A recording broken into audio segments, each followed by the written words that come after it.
What's happening? Will Freeman, RevolutionaryLifestyleDesign.com, coming at you on the 3 best ways to beat inflation. For those of you who don't know what inflation is, it's really simple. It is the inflation of the money supply by the central banks that over time makes the money that you have worth less over a year and then over a decade and over 2 decades. The average amount of inflation is 3% a year, which means your money is losing 3% of its purchasing power every single year. That doesn't sound like a whole lot, but when you think about it, that is 30% after 10 years and 60% after 20 years. So you can have 100 grand in the bank right now and, feel good about that, and you should. But a decade from now, that 100 grand is going to be worth 70 grand. Okay. Decade after that, it's going to be worth 40 grand.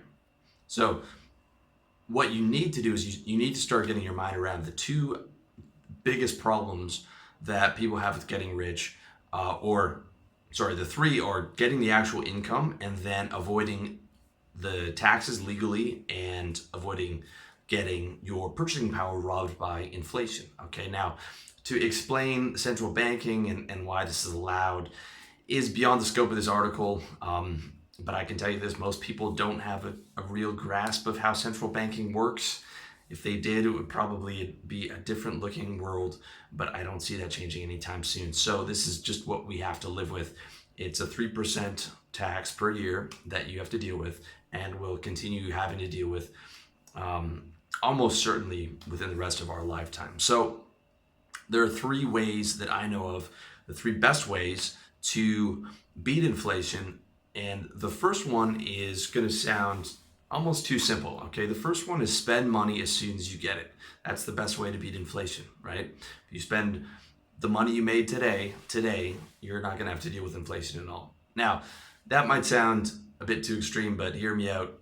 A really good technique for saving is, assuming you have emergency cash in the bank and 3 to 6 months of living expenses, is buy all your stuff for 1 year. Okay, if you've seen in my book How to Get Organized, I buy everything on either a quarterly, monthly, or yearly schedule, and I've moved almost all my monthly stuff to quarterly, and I'm probably going to move almost all my quarterly stuff to yearly. The only thing that's stopping me right now is that my 1-bedroom apartment would be filled up with supplements from head to toe. But the idea is cool. The other thing you can do is pay your bills, pay your electric bill, internet bill, gym membership, pay all that stuff in advance. You can also pay your rent a year in advance, which is an awesome saving technique. Or even, you could sign a 2 to 3 year lease, tell them you're going to pay in cash or check and pay in advance, and negotiate a discount. If you're doing that with an apartment building, that's owned by a property management company, it might be tougher, but I'm leasing this condo from somebody. I negotiated a discount off the bat, which is like $80 a month, right? $800 a year I'm saving. So that's something to think about. Definitely the best way to beat inflation is just to spend that money, okay? And just look at it as another savings technique. Like you're paying for your year of rent in advance. That's basically like savings. It's forcing you to live better under your budget, and you're beating inflation. Number 2, put your money into your high margin business, okay? And if you own a business that's not a high margin business, you're probably in the wrong business. And if you don't have a business, or at least a side business, that is definitely a mistake in my opinion. I would suggest you get yourself a high margin service business, coaching, copywriting, anything along those lines. I've got a ton of material on that, which you can check out. The returns you can get on that are in the thousands of percent.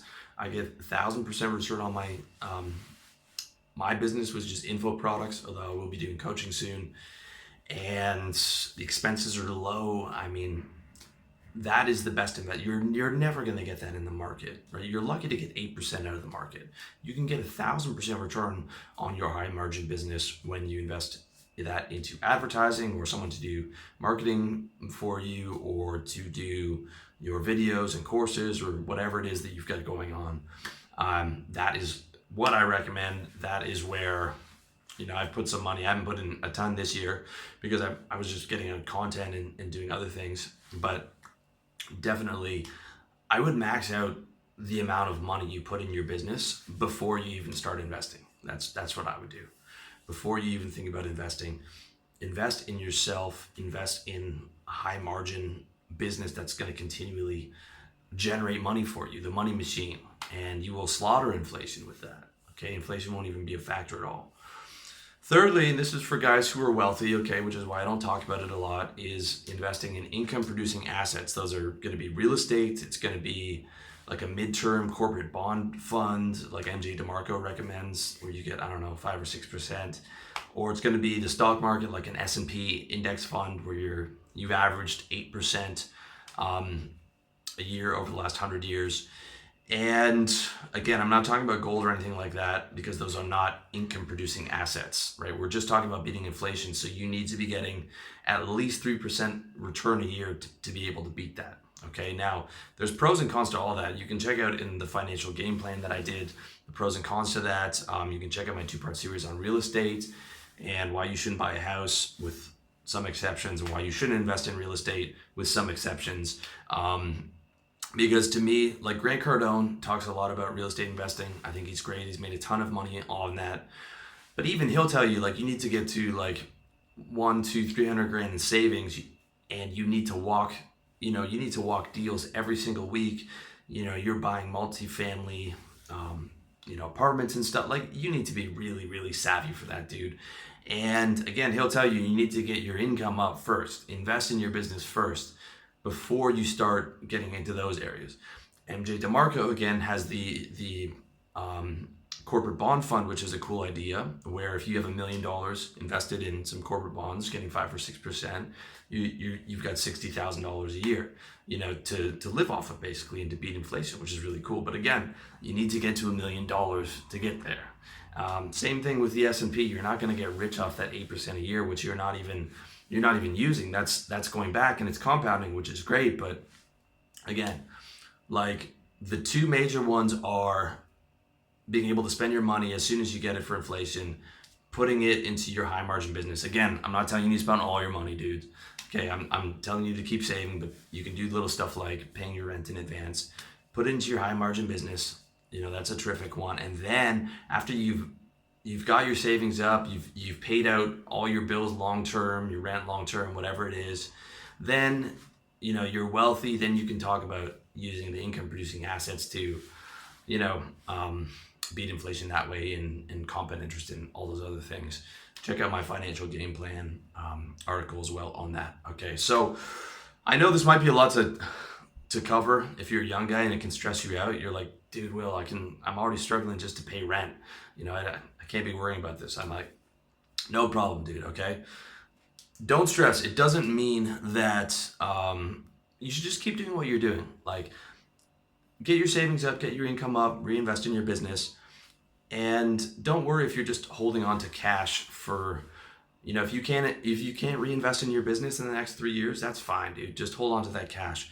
It's you losing 3% a year while it's just sitting in the bank account and it makes you feel safe. You've got that emergency cash is nothing. But after 10 or 20 years with a lot of money, it's a big deal. So don't stress in the short term, dude. Just focus on getting your income up and focusing on getting that savings up, and then just being able to reinvest whatever cash you can into your business for the next 3-4 years if you're struggling a little bit. Okay.